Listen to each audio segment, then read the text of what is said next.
Hello everyone, कैसे हो आप सब। आई होप आप सब अच्छे से होंगे। My name is Khan Shaukat and after a very long time I again welcome you all to the triple S YouTube channel. जैसे कि आपको ऑलरेडी पता है कि अभी मैं आपको मैथमेटिक्स मॉड्यूल की एमसीक्यू सीरीज़ करा रहा हूं रिगार्डिंग योर FAA एग्ज़ाम। आज हम इसी एमसीक्यू सीरीज़ को कंटिन्यू करते हुए इसका लेक्चर नंबर 17 करेंगे और आज के लेक्चर में हम फिर से एमसीक्यूज़ करेंगे अबाउट द कोऑर्डिनेट ज्योमेट्री। ये इस पर्टिकुलर टॉपिक के रिलेटेड हमारा थर्ड पार्ट रहेगा। अगर इसका पार्ट 1 एंड पार्ट 2 अभी तक आपने नहीं देखा है, आप प्लेलिस्ट में जा सकते हो, वहां पे आपको इसके दोनों पार्ट्स मिल जाएंगे।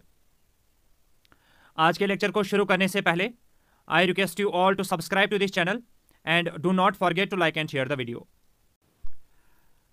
तो चलिए हम शुरू करते हैं आज की क्लास को without wasting any further time, starting with our question number 1।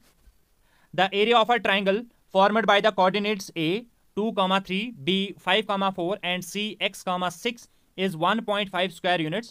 Find the value of x. हमें यहाँ पे एक ट्राइंगल दिया गया है, उस ट्राइंगल की वर्टिसेस आ रही है A, B एंड C। उन वर्टिसेस के कोऑर्डिनेट्स भी हमें क्वेश्चन में दिए गए हैं और साथ ही साथ हमें इस ट्राइंगल का एरिया भी क्वेश्चन में दिया गया है इक्वलेंट टू 1.5 स्क्वायर यूनिट्स। आपको बताना है कि x का वैल्यू क्या रहेगा। सबसे पहले मैं इस क्वेश्चन को प्रॉपरली अंडरस्टैंड करने के लिए एक ट्राइंगल यहाँ पे बनाऊंगा। Let this be our triangle और इसकी वर्टिसेस क्या आ रही है A, B एंड C और A के कोऑर्डिनेट्स हमें क्वेश्चन में दिए गए हैं 2, 3, B के कोऑर्डिनेट्स आ रहे हैं 5, 4 एंड C के कोऑर्डिनेट्स आ रहे हैं x, 6।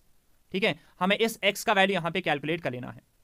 तो मैं यहां पे क्या कर सकता हूं, एरिया ऑफ अ ट्राइंगल वाली फॉर्मूला यूज कर सकता हूं। We know that area of triangle जो है, ट्राइंगल का नाम यहां पे आ रहा है ABC। ये किसके बराबर होता है, फॉर्मूला हमने ऑलरेडी प्रीवियस क्लासेस में की है, वो होती है बराबर, एक बार इस फॉर्मूला को लिख लेते हैं, हाफ ऑफ x1, उसके बाद आता है y2 minus y3 plus x2, फिर क्या आ जाएगा y3 माइनस y1, फिर प्लस x3, फिर क्या आ जाएगा y1 माइनस y2। ये होती है formula for calculating the area of a triangle. अब हम यहां पे क्या कर सकते हैं, सिंपली वैल्यूज को पुट कर सकते हैं। Let this be our x1 y1, this be over x2 y2 and this be our x3 y3। इन सभी के वैल्यूज को हम यहां पे पुट करेंगे तो आंसर क्या आ जाएगा, this will be half of x1 का वैल्यू क्या आ रहा है 2, y2 y3 का वैल्यू क्या आ रहा है 4 माइनस 6 प्लस आ जाएगा x2 का वैल्यू क्या आ रहा है 5। लाइकवाइज यहां पे आ जाएगा 6 माइनस 3, आप वैल्यूज को आराम से पुट कर सकते हो, प्लस x3 के बदले x आ रहा है, y1 माइनस y2 अगर हम करेंगे वो आ जाएगा 3 माइनस 4। ठीक है, और ये खुद किसके बराबर आ रहा है, क्योंकि हमें area of a triangle question में दिया गया है इक्वलेंट टू 1.5, तो इज इक्वल टू मैं यहां पे क्या लिखूंगा 1.5। अब ये वाला 2 जो यहां से डिवाइड में आ रहा है, अगर मैं इसको इज इक्वल के राइट साइड में लेके जाऊंगा तो ये यहां से मल्टीप्लाई हो जाएगा, तो हम क्या कर सकते हैं 2 इंटू 1.5 करेंगे तो वो 3 के बराबर आ जाएगा। इसको मैं राइट साइड में लिखूंगा, फर्दर सॉल्व करेंगे तो क्या आ जाएगा 2, 4 माइनस 6 करेंगे तो -2 आ जाएगा, प्लस 5, 6 माइनस 3 करेंगे तो 3 plus x into -1 will be equal to 3। ठीक है, 2 मल्टीप्लाई करने के बाद यह आ जाएगा -4 plus 15 minus x is equal to 3। आप इसको सॉल्व कर लेना, ये क्या बनेगा यहाँ पे -4 plus 15 minus 3 is equal to x। So x का वैल्यू यहाँ पे क्या आ जाएगा 8 के बराबर। सो क्वेश्चन नंबर 1 का जो करेक्ट आंसर रहेगा that will be option number C। Hopefully ये क्वेश्चन आपको अच्छे से समझ में आ गया होगा, बिल्कुल बेसिक लेवल के क्वेश्चंस हैं। हाँ, थोड़ी बहुत यहाँ पे आपको कैलकुलेशन करनी पड़ सकती है। Now let's talk about question number 2. If the coordinate of a point is 2, -3, then it belongs to which quadrant? आपको बताना है ये पॉइंट जो यहां पे आ रहा है 2, -3, ये किस क्वाड्रेंट में बिलोंग करेगा। सबसे पहले आपको पता होना चाहिए कि क्वाड्रेंट्स क्या होते हैं। This is over y axis and this is over x axis. इसको हम बोलते हैं फर्स्ट क्वाड्रेंट, इसको हम बोलते हैं सेकंड क्वाड्रेंट, इसको हम बोलते हैं थर्ड क्वाड्रेंट और इसको हम क्या बोलते हैं फोर्थ क्वाड्रेंट। ठीक है, अगर आप देखोगे इस साइड से x के वैल्यूज क्या होते हैं पॉजिटिव, इस साइड से x के वैल्यूज क्या होते हैं नेगेटिव। सेम पैटर्न पे इस साइड से y के कोऑर्डिनेट्स होते हैं पॉजिटिव और इस साइड से y के कोऑर्डिनेट्स क्या होते हैं नेगेटिव। अगर आप ये वाला क्वाड्रेंट देखोगे, फर्स्ट क्वाड्रेंट देखोगे, इसमें x के वैल्यूज भी पॉजिटिव होंगे और y के वैल्यूज भी क्या होंगे पॉजिटिव। तो x का वैल्यू भी यहाँ पे क्या होता है पॉजिटिव और y का वैल्यू भी यहाँ पे क्या होता है पॉजिटिव। लाइकवाइज अगर हम सेकंड क्वाड्रेंट की बात करेंगे, सेकंड क्वाड्रेंट में x का वैल्यू क्या होगा, x का वैल्यू होगा नेगेटिव, x का वैल्यू होगा नेगेटिव और y का वैल्यू क्या होगा पॉजिटिव, y का वैल्यू होगा पॉजिटिव। ठीक है, लाइकवाइज अगर हम थर्ड क्वाड्रेंट की बात करेंगे, यहां पे एक्स का वैल्यू क्या आ रहा है, एक्स का वैल्यू आ रहा है नेगेटिव, और वाई का भी वैल्यू क्या होगा यहां पे नेगेटिव, ठीक है। लाइकवाइज अगर हम फोर्थ क्वाड्रेंट की बात करेंगे, यहां पे एक्स का वैल्यू क्या आ रहा है पॉजिटिव, लेकिन वाई का वैल्यू क्या आ रहा है नेगेटिव, वाई का वैल्यू क्या आ रहा है नेगेटिव, ठीक है। अब अगर हम इस पर्टिकुलर पॉइंट की बात करेंगे 2, -3, 2, -3, यहां पे x का वैल्यू आ रहा है पॉजिटिव और y का वैल्यू क्या आ रहा है नेगेटिव, तो ये किस क्वाड्रेंट में बिलोंग करेगा, क्वाड्रेंट नंबर 4 में। सो क्वेश्चन नंबर 2 का जो करेक्ट आंसर रहेगा that will be option number D. Hopefully ये क्वेश्चन आपको अच्छे से समझ में आ गया होगा, बिल्कुल बेसिक लेवल का क्वेश्चन है। नेक्स्ट क्वेश्चन के बारे में बात कर लेते हैं। A triangle with vertices 4, 1, 1, and 3, 5 is. आपको बताना है एक ट्रायंगल के वर्टिसेस हमें क्वेश्चन में दिए गए हैं, आपको बताना है कि ये किस टाइप का ट्रायंगल बनेगा। क्या ये आइसोसेलेस ट्रायंगल बनेगा एंड राइट एंगल ट्रायंगल बनेगा, स्केलीन ट्रायंगल बनेगा, आइसोसेलेस ट्रायंगल बनेगा but not right angle triangle, या राइट एंगल ट्रायंगल बनेगा बट नॉट आइसोसेलेस। सबसे पहले आपको पता होनी चाहिए कि स्केलीन ट्रायंगल क्या होता है, एक ऐसा ट्रायंगल जिसके सारे के सारे साइड्स की लेंथ क्या होगी डिफरेंट। आइसोसेलेस ट्रायंगल्स में दो साइड्स आपस में बराबर होते हैं और इक्विलेटरल ट्रायंगल में तीनों के तीनों साइड्स आपस में क्या होते हैं बराबर, ठीक है। तो इस चीज को हम कैसे वेरीफाई कर सकते हैं, हम यहां पे डिस्टेंस फॉर्मूला का ही इस्तेमाल करेंगे इस पर्टिकुलर क्वेश्चन को आराम से सॉल्व करने के लिए। मैं रफली यहां पे एक ट्रायंगल बनाऊंगा, let this be our triangle. Triangle के तीनों वर्टिसेस हमें दिए गए हैं 4, 1, 1, एंड 3, 5। इनको मैं एक नाम भी दूंगा, let this be over vertex A, B and C. अब हम यहां पे क्या कर सकते हैं, हम डिस्टेंस फॉर्मूला का इस्तेमाल कर सकते हैं। सबसे पहले मैं डिस्टेंस निकालूंगा ए बी की। अगर मैं यहां पे ए बी की डिस्टेंस निकालूंगा वो किसके बराबर आ जाएगा, √of x2 - x1 प्लस क्या आ जाएगा y2 - y1, ठीक है। तो अगर हम इसको करेंगे तो क्या आ जाएगा 1, 1 - 4, ठीक है, whole square plus 1 - 1 whole square. इसको अगर आप सॉल्व करोगे तो क्या आ जाएगा, this will be equal to √of 9 which in turn is equal to 3। तो ए बी की डिस्टेंस आप आराम से निकाल सकते हो, ये किसके बराबर आ रहा है 3 यूनिट्स के बराबर, ठीक है।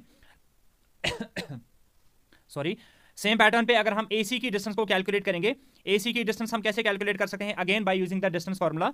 तो वो किसके बराबर आ जाएगा, 3 - 4 करेंगे, 3 - 4 होल स्क्वायर प्लस क्या आ जाएगा 5 - 1 होल स्क्वायर। इसको जब आप सॉल्व करोगे तो रिजल्ट आ रहा है बराबर √of 17।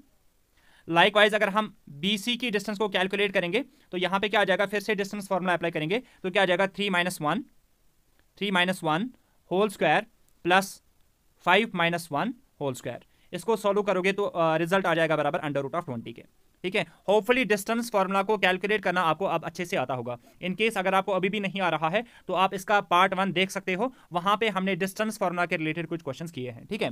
आप यहां पे देख पा रहे होंगे एक साइड की लेंथ आ रही है 3 यूनिट्स, दूसरे साइड की लेंथ आ रही है √of 17 यूनिट्स, तीसरे साइड की लेंथ जो है वो आ रही है बराबर √of 20। कोई सा भी साइड आपस में यहां पे बराबर नहीं आ रहा है, so I can say that this particular triangle जो है ये एक स्केलीन ट्रायंगल है। Option number B will be the right answer, ठीक है। स्केलीन ट्रायंगल क्या होता है, एक ऐसा ट्रायंगल जिसके सारे के सारे साइड्स की लेंथ क्या होगी डिफरेंट, ठीक है। Now let's talk about question number 4। The area of the triangle formed by the points A, O and B is. आपको बताना है कि एक ट्रायंगल हमें दिया गया है जिसके वर्टिसेस आ रही है A, B एंड C। आपको बताना है कि इस ट्रायंगल का एरिया क्या रहेगा, ठीक है। हम इसको अच्छे से सॉल्व करेंगे। फिर से मैं यहां पे एक ट्रायंगल बनाऊंगा, let this be our triangle. एक पॉइंट आ रहा है A जिसके कोऑर्डिनेट्स आ रहे हैं A, 0। दूसरा पॉइंट आ रहा है B जिसके कोऑर्डिनेट्स आ रहे हैं 0, B, और एक और पॉइंट आ रहा है O जिसके कोऑर्डिनेट्स आ रहे हैं 0, 0। अब आपको बताना है कि इस पर्टिकुलर ट्रायंगल का एरिया क्या रहेगा। हम क्या करेंगे, एरिया ऑफ अ ट्रायंगल यहां पे फॉर्मूला यूज कर सकते हैं, वो होती है बराबर हाफ ऑफ इसको मैं मानूंगा x1 y1, इसको मैं मानूंगा x2 y2, और इसको मैं मानूंगा x3 y3। वैल्यूज को आप पुट कर सकते हो। सबसे पहले क्या आता है x1 का वैल्यू क्या आ रहा है 0, और उसके बाद आता है y2 - y3, y2 का वैल्यू आ रहा है 0 माइनस y3 का वैल्यू क्या आ रहा है b। फिर क्या आ जाएगा प्लस x2 का वैल्यू क्या आ रहा है a। फिर क्या आ जाएगा यहाँ पे y3 - y1 का वैल्यू क्या आ रहा है b माइनस y1 का वैल्यू क्या आ रहा है 0। सेम पैटर्न पे फिर से क्या आ जाएगा प्लस x3 का वैल्यू क्या आ रहा है 0। फिर क्या आ जाएगा y1 - y2 का भी वैल्यू 0 और y2 का भी वैल्यू 0। तो इसको आप सॉल्व कर सकते हो आराम से। क्या आ जाएगा हाफ ऑफ 0 से इसको मल्टीप्लाई करेंगे तो ये 0 ही बनेगा, प्लस ये a इंटू बी करेंगे तो a भी आ जाएगा, प्लस 0 से इसको मल्टीप्लाई करेंगे तो फिर से 0 ही आ जाएगा। तो अल्टीमेटली यहाँ पे क्या बचेगा, हाफ ऑफ, अंदर क्या बचेगा, ए बी। सो इस पर्टिकुलर क्वेश्चन का जो करेक्ट आंसर रहेगा that will be option number A, half of A B. इस पर्टिकुलर ट्रायंगल का जो एरिया रहेगा that will be 1/2 of A B. Now let's talk about question number 5। The points k plus 1, 1, 2k plus 1, 3 and 2k plus 2, 2k are collinear if. आपको बताना है कि ये तीन पॉइंट्स आपस में कोलिनियर कब होंगे, जब k का वैल्यू क्या होगा। ठीक है, हमें इतना पता है जब भी तीन पॉइंट्स आपस में कोलिनियर होंगे तो उनके बीच का एरिया ऑफ अ ट्रायंगल किसके बराबर होगा, 0 के बराबर। हम इसी कॉन्सेप्ट का यहां पे इस्तेमाल करेंगे इस पर्टिकुलर क्वेश्चन को सॉल्व करने के लिए। Let this be our x1 y1, this be over x2 y2 and this be our x3 y3।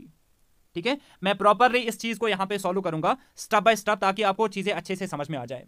हमें इतना पता है एरिया ऑफ अ ट्रायंगल किसके बराबर होता है, हाफ ऑफ, सबसे पहले क्या आता है x1 का वैल्यू यहां पे क्या आ रहा है k plus 1, फिर क्या आता है y2 माइनस y2 का वैल्यू यहां पे क्या आ रहा है, y2 का वैल्यू यहां पे आ रहा है 3 माइनस y3 का वैल्यू यहां पे क्या आ रहा है 2k। फिर हम करेंगे यहां पे प्लस x2 का वैल्यू क्या आ रहा है in this particular example 2k plus 1। फिर क्या आ जाएगा y3 माइनस y3 का वैल्यू आ रहा है 2k माइनस y1 का वैल्यू आ रहा है 1। सेम पैटर्न पे फिर से क्या आ जाएगा प्लस x3 का वैल्यू क्या आ रहा है 2k plus 2 मैंने लिखा यहां पे। फिर क्या आ जाएगा y1 माइनस y1 का वैल्यू आ रहा है 1 माइनस y2 का वैल्यू क्या आ रहा है 3। ठीक है, तो सारे के सारे वैल्यूज को हमने यहां पे पुट कर दिया और ये एरिया ऑफ अ ट्रायंगल किसके बराबर होगा, 0 के बराबर। ठीक है, ये डिवाइड बाय 2 जो लेफ्ट हैंड साइड से आ रहा है, अगर मैं इसको इज इक्वल के राइट साइड में लेके जाऊंगा तो ये यहां से मल्टीप्लाई हो जाएगा, 2 इंटू 0 करेंगे तो वो 0 के बराबर ही रहेगा। तो इसको मैं यहां पे खत्म कर सकता हूं। उसके बाद बाकी पोर्शन को हम यहां पे सॉल्व कर सकते हैं। हम यहां पे मल्टीप्लाई करेंगे, k से मल्टीप्लाई करेंगे 3 को भी और k से मल्टीप्लाई करेंगे हम -2k को भी। तो क्या बचेगा यहां पे, k इंटू 3 करेंगे तो वो आ जाएगा 3k minus 2k into k करेंगे तो वो -2k स्क्वायर बन जाएगा। सेम पैटर्न पे अब मैं 1 से मल्टीप्लाई करूंगा 3 को भी और -2k को भी, तो ये आ जाएगा 3 -2k प्लस, आप यहां पे देख पा रहे होंगे यहां पे आ रहा है, यहां पे आप देख पा रहे होंगे ये आ रहा है 2k plus 1 और यहां पे आ रहा है 2k minus 1। तो मैं यहां पे फॉर्मूला यूज कर सकता हूं a plus b into a minus b। a plus b into a minus b ये किसके बराबर होता है, a square minus b square. a का वैल्यू यहां पे आ रहा है 2k square minus b square, b का वैल्यू यहां पे क्या आ रहा है 1 स्क्वायर प्लस, फिर से यहां पे हम इनको मल्टीप्लाई आपस में आराम से करा सकते हैं तो वो आ जाएगा बराबर 2k माइनस 6k फिर plus 2 minus 6 is equal to 0। आप ये आराम से कर सकते हो। फिर से एक स्टेप सॉल्व करेंगे तो क्या आ जाएगा, this will be equal to 3k minus 2k square plus 3 minus 2k। यहां पे आप देख पा रहे होंगे ये स्क्वायर जो है ये 2 को भी आ रहा है और k को भी आ रहा है। 2 का स्क्वायर करेंगे तो वो 4 आ जाएगा। अब ये स्क्वायर रहेगा खाली k का, k स्क्वायर माइनस 1 का स्क्वायर करेंगे तो 1 ही, प्लस यहां पे आ जाएगा 2k माइनस 6k, यहां पे बचेगा ये -4 इज इक्वल टू 0। ठीक है, नाउ थोड़ी बहुत यहां पे कैंसिलेशन भी कर सकते हैं, +2k और -2k आपस में कैंसिल हो जाएगा। अब यहां पे देख पा रहे होंगे k स्क्वायर यहां पे आ रहा है +4k स्क्वायर, यहां पे आ रहा है -2k स्क्वायर। जब हम इनको सॉल्व करेंगे तो क्या बचेगा, यहां पे बचेगा 2k स्क्वायर। लाइकवाइज अब आप देख पा रहे होंगे यहां पे k आ रहा है 3k आ रहा है और यहां पे -6k आ रहा है। इनको सब्ट्रैक्ट करेंगे तो क्या आ जाएगा, 3k बचेगा माइनस यहां पे बचेगा 3 और यहां पे आ गया -1 करेंगे तो 2 माइनस 4 करेंगे तो -2 आ जाएगा इज इक्वल टू 0। तो यहां पे एक क्वाड्रेटिक इक्वेशन बन रही है। अब हम यहां पे मिडल टर्म को सेपरेट कर सकते हैं, 2k square -4k plus k -2 is equal to 0। Hopefully middle term को सेपरेट करना आपको आता होगा। इन केस अगर आपको डाउट आ रहा है तो आप वो मुझे कमेंट सेक्शन में मेंशन करके बता सकते हैं। फिर से अगर हम इसको सॉल्व करेंगे एक दो स्टेप्स तो क्या आ जाएगा, यहां पे इसमें 2k और इसमें भी 2k आ रहा है, 2k को हम कॉमन निकालेंगे, 2k को कॉमन निकालेंगे, अंदर क्या बचेगा, अंदर बचेगा k -2 प्लस इनमें कुछ भी कॉमन नहीं है तो 1 निकालेंगे, अंदर क्या बचेगा k -2। ठीक है, तो यहां पे आ जाएगा 2k प्लस 1, यहां पे आ जाएगा k -2 इज इक्वल टू 0। ठीक है, तो यहां से हमें एक चीज समझ में आ रही है, इधर और केस बन रहा है, इधर 2k plus 1 will be equal to 0 और k -2 इज इक्वल टू 0। ठीक है, इधर और वाला केस तो 2k प्लस 1 जो है या तो ये 0 के बराबर होगा, अगर हम इसको सॉल्व करेंगे तो क्या आ जाएगा, 2k will be equal to -1, k will be equal to -1/2। ठीक है, तो एक सिनेरियो यहां पे हमें पता चल गई k का वैल्यू क्या आ सकता है, -1/2, और दूसरा सिनेरियो यहां पे क्या बनेगा, k माइनस और वाला केस, ठीक है, k minus 2 is equal to 0, तो k का वैल्यू यहां पे क्या आ सकता है 2 के बराबर, ठीक है। सो क्वेश्चन नंबर 5 का जो करेक्ट आंसर रहेगा that again will be option number A, that again will be option number ए, ठीक है। होपफुली ये क्वेश्चन भी आपको अच्छे से समझ में आ गया होगा। थोड़ा सा लेंथी क्वेश्चन है, बट अगर आपकी कैलकुलेशन ठीक है तो आप इसको आराम से 1 मिनट या 2 मिनट के अंदर अंदर सॉल्व कर सकते हो। Now let's talk about question number 6। If the line segment joining the points A having coordinates a, b, b having coordinates c, d subtends a right angle at the origin, then हमें एक line segment दिया गया है और उस line segment के दो coordinates हमें दिए गए हैं a एंड b, और a के कोऑर्डिनेट्स क्या आ रहे हैं a, b, और b पॉइंट के कोऑर्डिनेट्स क्या आ रहे हैं c, d, ठीक है। और यहां पे हमें बताया जा रहा है कि ये दो पॉइंट्स सबटेंड कर रहे हैं एक right angle at the origin, let this particular place be our origin which will be having coordinates 0, 0। इसके साथ ये लाइन सेगमेंट क्या बना रहा है, एक राइट एंगल बना रहा है एट द ओरिजिन, ठीक है। आपको बताना है कि इनमें से कौन सी कंडीशन सेटिस्फाई हो जाएगी, ठीक है। प्रॉपर्ली सॉल्व करेंगे तो आपको पता होगी, यहां पे आपको पता चल गई होगी एंगल जो आ रहा है AOB वो किसके बराबर दिया गया है क्वेश्चन में ही 90 डिग्री के बराबर, 90 डिग्री के बराबर, ठीक है। तो यहां पे हम अब क्या कर सकते हैं, पाइथागोरस थ्योरम अप्लाई कर सकते हैं। पाइथागोरस थ्योरम किसके बराबर होती है, hypotenuse square is equal to base square plus perpendicular square. Hypotenuse यहां पे क्या रहेगा AB, तो हम क्या करेंगे AB square will be equal to perpendicular क्या रहेगा यहां पे AO स्क्वायर प्लस बेस यहां पे क्या बनेगी OB स्क्वायर। अब आप यहां पे वैल्यूज को पुट कर सकते हो, ए बी के बीच में अगर आप डिस्टेंस कैलकुलेट करोगे वो आप डिस्टेंस फॉर्मूला का इस्तेमाल फिर से कर सकते हो इस पर्टिकुलर क्वेश्चन को सॉल्व करने के लिए, तो वो आ जाएगा c minus A whole square plus क्या आ जाएगा d minus B whole square. Same pattern पे अगर आप ओ ए के बीच में डिस्टेंस कैलकुलेट करोगे तो वो किसके बराबर आ जाएगा a square plus b square.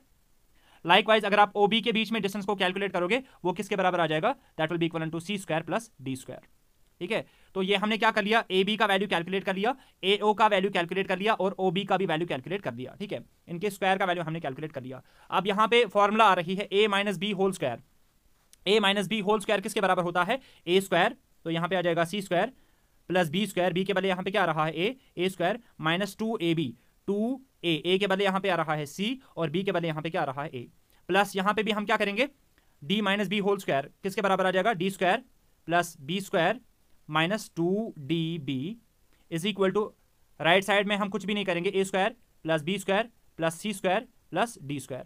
अब यहां पे हम थोड़ी बहुत कैंसिलेशन कर सकते हैं, हम यहां पे थोड़ी बहुत कैंसिलेशन कर सकते हैं, डी स्क्वायर कैंसिल, सी स्क्वायर आपस में कैंसिल, ए स्क्वायर कैंसिल, बी स्क्वायर भी आपस में क्या हो जाएगा कैंसिल। तो यहां पे क्या बचेगा, यहां पे बचेगा minus 2ca minus 2db is equal to 0, ठीक है। तो अगर मैं यहां पे माइनस 2 को कॉमन निकालूंगा, माइनस 2 को कॉमन निकालूंगा, अंदर क्या बचेगा ca plus db will be equal to 0।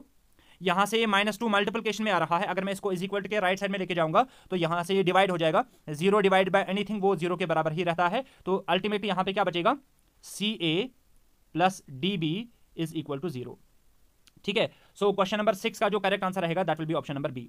अब आप ca लिखो या ac लिखो एक ही बात है, प्लस db लिखो या bd लिखो एक ही बात है, ठीक है, इज इक्वल टू 0। होपफुली ये क्वेश्चन भी आपको अच्छे से समझ में आ गया होगा। Now let's talk about question number 7. Two vertices of a triangle are 3, -5 and -7, 4. If its centroid is 2, -1, then the third vertex of the triangle is. हमें एक ट्रायंगल दिया गया है, let this be our triangle, और इस triangle के दो vertices हमें दिए गए हैं, let the first vertex be A having coordinates 3, -5 and let the second vertex be B having coordinates -7, 4, okay. और साथ ही साथ हमें इस ट्रायंगल का एक सेंट्रॉइड भी दिया गया है जिसके कोऑर्डिनेट्स क्वेश्चन के अंदर हमें दिए गए हैं बराबर 2, -1। अब हमें क्या करना है, हमें ट्रायंगल के थर्ड वर्टेक्स के कोऑर्डिनेट्स को निकालना है, let the third vertex be C and let the coordinates of this particular vertex be x, y। तो हमें x, y का वैल्यू यहां पे कैलकुलेट कर लेना है। वो हम कैसे करेंगे, हम सेंट्रॉइड ऑफ अ ट्रायंगल की फॉर्मूला को यहां पे इस्तेमाल करेंगे और आंसर निकालेंगे। हमें पता है सेंट्रॉइड ऑफ अ ट्रायंगल जो है वो किसके बराबर होता है x1 plus x2 plus x3 divided by 3, और ये किसके बराबर दिया गया है, सेंट्रॉइड का एक्स कोऑर्डिनेट के बराबर। सेंट्रॉइड का एक्स कोऑर्डिनेट क्या आ रहा है 2। सेम पैटर्न पे वाई कोऑर्डिनेट को हम कैसे निकाल सकते हैं, y1 plus y2 plus y3 divided by 3, और ये किसके बराबर होगा, सेंट्रॉइड के y कोऑर्डिनेट के बराबर, विच इज इक्वल टू -1। अब हम इसको सॉल्व कर सकते हैं आराम से और हमारा आंसर आ जाएगा, let this be our x1 y1, this be over x2 y2 and let this be our x3 y3। आपको एग्जामिनेशन में ये सारी चीजें लिखने की जरूरत नहीं है, क्योंकि मैं आपको स्टेप बाय स्टेप सारी की सारी चीजें समझाने की कोशिश कर रहा हूं, इसीलिए मैं आपको ये पॉइंट्स भी यहां पे लिख के बता रहा हूं, ठीक है। अब अगर हम देखेंगे x1 plus x2 plus x3, ये किसके बराबर होगा, x1 का वैल्यू आ रहा है 3 प्लस x2 का वैल्यू आ रहा है -7 प्लस x3 का वैल्यू क्या आ रहा है, x इटसेल्फ डिवाइडेड बाई 3, और ये किसके बराबर आ जाएगा, 2 के बराबर। क्रॉस मल्टीप्लिकेशन करेंगे, -7 प्लस 3 करेंगे तो -4 आ जाएगा, प्लस में आ रहा है x इज इक्वल टू 3 2 जार हो गया 6, x का वैल्यू किसके बराबर आ जाएगा, 6 -4 इज इक्वल के राइट साइड में जाएगा तो ये +4 बनेगा, 6 + 4 करेंगे तो 10। तो x कोऑर्डिनेट का वैल्यू यहां पे क्या आ रहा है 10। सेम पैटर्न पे अगर हम y की बात करेंगे, y1 का वैल्यू आ रहा है -5 प्लस y2 का वैल्यू आ रहा है 4 प्लस y3 का वैल्यू क्या आ रहा है, y itself divided by 3 is equal to -1। तो हम इसको कर सकते हैं, -5 प्लस 4 हो गया -1 plus y is equal to 3 into -1 करेंगे तो -3 ही, तो y का वैल्यू क्या आ जाएगा बराबर यहाँ पे -2 के। So the right answer of और question number 7 will be option number D. Option D will be the right answer, that is x, -2। जो हमारा ट्रायंगल है इसका थर्ड वर्टेक्स क्या बनेगा, 10, -2। नेक्स्ट क्वेश्चन के बारे में बात कर लेते हैं। If C having coordinates x by 3, 4 is the midpoint of the line segment joining the points A having coordinates -6, 5 and B having coordinates -2, 3, then the value of x is। हमें यहाँ पे दो पॉइंट्स दिए गए हैं A एंड B, और इन दोनों points के कोऑर्डिनेट्स भी हमें क्वेश्चन में दिए गए हैं -6, 5 एंड -2, 3। ये इनके बीच में एक लाइन सेगमेंट है, और साथ ही साथ हमें यहां पे एक मिड पॉइंट दिया गया है C, जिसके कोऑर्डिनेट्स आ रहे हैं x by 3, 4। आपको बताना है कि x का वैल्यू क्या रहेगा। हम सिंपली यहां पे मिड पॉइंट फॉर्मूला इस्तेमाल करेंगे इस पर्टिकुलर क्वेश्चन को सॉल्व करने के लिए। हमें पता है मिड पॉइंट फॉर्मूला किसके बराबर होती है, अगर हमें x कोऑर्डिनेट निकालना होगा, मिड पॉइंट फॉर्मूला किसके बराबर होती है, x1 plus x2 divided by 2। Same pattern पे अगर हमें y कोऑर्डिनेट निकालना होगा, वो किसके बराबर होता है, y1 plus y2 divided by 2, ठीक है। Let this be our x1 y1 and this be over x2 y2। Values को पुट करेंगे तो x कोऑर्डिनेट का वैल्यू हमें ऑलरेडी क्वेश्चन में दिया गया है बराबर x divided by 3 is equal to x1 का वैल्यू क्या आ रहा है -6 प्लस x2 का वैल्यू क्या आ रहा है -2 डिवाइडेड बाई 2 करेंगे, ठीक है। अगर आप इसको सॉल्व करोगे तो क्या आ जाएगा, x by 3 will be equal to -8 divided by 2। Cancellation करेंगे, 2 1 जार 2, 2 4 जार कितना हो गया 8। तो फाइनली यहां पे क्या बचा, यहां पे बचा x divided by 3 is equal to -4। तो x का वैल्यू हमें यहां पे कैलकुलेट करना है, 4 3 जार हो गया 12, और साथ में माइनस आ रहा है तो -12 will be the right answer. So option number C is the right answer. Next question के बारे में बात कर लेते हैं। The line 3x plus y -9 is equal to 0 divides the line joining the points 1, 3 and 2, 7 internally in the ratio. हमें दो points दिए गए हैं, let the 2 points be A and B। A point के कोऑर्डिनेट्स हमें क्वेश्चन के अंदर दिए गए हैं 1, 3 के बराबर, और दूसरा पॉइंट B जो है इसके कोऑर्डिनेट्स दिए गए हैं बराबर 2, 7। एक लाइन सेगमेंट हमें क्वेश्चन के अंदर दिया गया है, और एक और इक्वेशन हमें क्वेश्चन के अंदर दे दी गई है, जो इक्वेशन इस लाइन सेगमेंट को डिवाइड कर रहा है इंटरनली। ये एक लाइन सेगमेंट है और जिसकी इक्वेशन आ रही है 3x plus y -9 is equal to 0। अब आपको बताना है कि ये लाइन इस लाइन सेगमेंट ए बी को किस रेशियो में डिवाइड करेगी, ठीक है। Let this particular point be C and let the coordinates of this particular point be x, y and let the ratio in which C divides A B be k:1। हम यहां पे ratio क्या लेंगे, k:1। अब हम क्या कर सकते हैं, हमें सारे के सारे वैल्यूज यहां पे दिए गए हैं, हम सेक्शन फॉर्मूला में इसको सब्स्टिट्यूट करेंगे। This will act as over x1 y1 and this will be over x2 y2, ठीक है। और ये हमारा क्या बनेगा m1 और ये क्या बनेगा हमारा m2। सेक्शन फॉर्मूला में एक्स वाई का वैल्यू कैलकुलेट करने के लिए फॉर्मूला क्या होती है, m1x2 ऑलरेडी मैंने प्रीवियस क्लासेस में कराया है, plus m2x1 divided by m1 plus m2। ये हो गया एक्स कोऑर्डिनेट को कैलकुलेट करने के लिए, और वाई कोऑर्डिनेट को कैलकुलेट करने के लिए फिर से m1y2 plus m2y1 divided by m1 plus m2।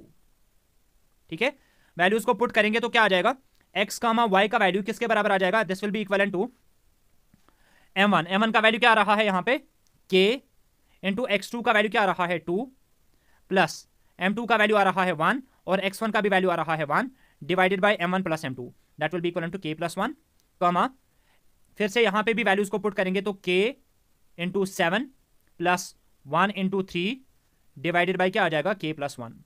तो यहां से हमें पता चली कि ये x कोऑर्डिनेट का वैल्यू है और ये y कोऑर्डिनेट का वैल्यू है। तो x किसके बराबर आ जाएगा, x will be equal to 2k plus 1 divided by k plus 1। Same pattern पे y का वैल्यू किसके बराबर आ जाएगा, 7k plus 3 divided by k plus 1। ठीक है, अब हमें यहां से कुछ भी वैल्यू नहीं मिल रहा है x और y का। अब हम क्या करेंगे, इस x और y का वैल्यू सब्स्टिट्यूट करेंगे अपनी इक्वेशन में। ठीक है, मैं इसको रब करूंगा, वापस से लिखेंगे। x का वैल्यू हमें फाइनली क्या निकला था, x का वैल्यू हमें निकला 2k plus 1 divided by k plus 1 and y का जो वैल्यू हमें निकला finally that was 7k plus 3 divided by k plus 1। अब हम इस x और y का वैल्यू सब्स्टिट्यूट करेंगे अपनी इक्वेशन में। इक्वेशन क्या है, 3x minus y plus y minus 9 is equal to 0। Put करेंगे वैल्यूज को, 3 इंटू एक्स के बदले क्या आ जाएगा 2k plus 1 divided by k plus 1 plus y का value as it is put करेंगे 7k plus 3 divided by k plus 1 is equal to, ये माइनस 9 इज इक्वल टू के राइट साइड में क्या बनेगा प्लस 9।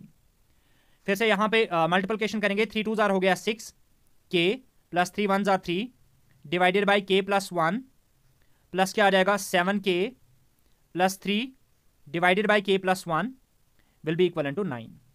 आप यहां पे देख पा रहे होंगे इनमें क्या आ रहा है, bases are same powers are added. यहां पे हम क्या लेंगे, बेस सेम आ रही है, पावर्स को क्या करेंगे ऐड करेंगे, तो वो क्या बनेगा 6k plus 3 plus 7k plus 3 divided by k plus 1, ये किसके बराबर आ जाएगा 9 के बराबर। ठीक है, फिर से सॉल्व करेंगे, 6k प्लस 7k कितना बनेगा, this will B 13k plus 3 हो गया 6 is equal to cross multiplication करेंगे 9 इंटू k करेंगे तो 9k प्लस क्या आ जाएगा 9।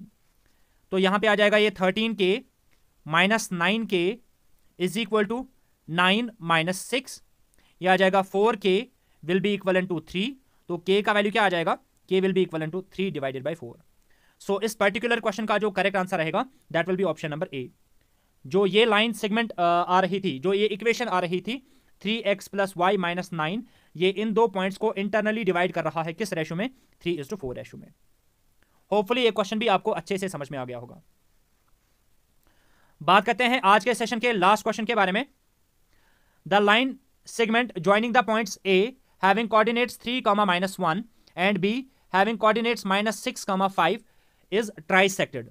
दो पॉइंट्स हमें यहां पे दिए गए हैं, ये आप खुद से करोगे क्वेश्चन, लेकिन मैं आपको पहले चीजें अंडरस्टैंड करवाऊंगा। ये पॉइंट ए दिया गया है जिसके कोऑर्डिनेट्स आ रहे हैं 3, -1 और बी पॉइंट दिया गया है जिसके कोऑर्डिनेट्स आ रहे हैं -6, 5। ठीक है, अब हम इस लाइन सेगमेंट को क्या कर रहे हैं, ट्राइसेक्ट कर रहे हैं, यानी कि इसको 3 इक्वल हिस्सों में डिवाइड कर रहे हैं। बाइसेक्ट मतलब हो गया 2 हिस्सों में डिवाइड कर लेना, ट्राइसेक्ट मतलब हो गया 3 हिस्सों में डिवाइड कर लेना। तो अगर हम इसको 3 हिस्सों में डिवाइड करेंगे, ये इसका पहला पार्ट आ जाएगा, ये इसका सेकंड पार्ट आ जाएगा और ये इसका थर्ड पार्ट आ जाएगा। You can see over here हमने इसको 3 हिस्सों में डिवाइड किया, पहला पार्ट, दूसरा पार्ट और ये आ जाएगा बीच वाला तीसरा पार्ट। ठीक है, नाउ आपको क्या करना है, the coordinates of the point of trisection are, आपको बताना है इसकी वजह से ये बाइसेक्ट हो रहा था और इस पॉइंट की वजह से ये क्या हो रहा है, ट्राइसेक्ट हो रहा है। Let this point be P and let this point be Q। आपको बताना है इस ट्राइसेक्शन पॉइंट के कोऑर्डिनेट्स क्या रहेंगे। Let the coordinates of this particular point be x, y। अब आपको बताना है कि इस x और y का वैल्यू क्या रहेगा। You can see over here is that, एक पॉइंट आप यहां पे नोट डाउन करके रख सकते हो। आप देख पा रहे होंगे Q तक इस लाइन सेगमेंट के कितने हिस्से आ रहे हैं, 2 हिस्से, और Q के राइट साइड में कितने हिस्से आ रहे हैं, 1 हिस्सा।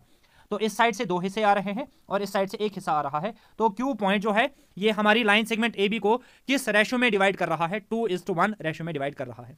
Now you can easily calculate the value of x and y by using the section formula. सारे के सारे वैल्यूज दिए गए हैं, सेक्शन फॉर्मूला को यूज करो और इसका आंसर निकालो, और आप मुझे कमेंट सेक्शन में मेंशन करके बताओगे कि इसका आंसर क्या रहेगा। बाय दिस आज के लेक्चर को हम एंड कर लेते हैं। होपफुली आज के सारे क्वेश्चंस आपको अच्छे से समझ में आ गए होंगे। इन केस कहीं पे कोई भी डाउट आता है वो आप मुझे कमेंट सेक्शन में मेंशन करके बता सकते हैं। तो मिलते हैं अब अपने नेक्स्ट लेक्चर में। Till then take a very good care of yourself. Good bye.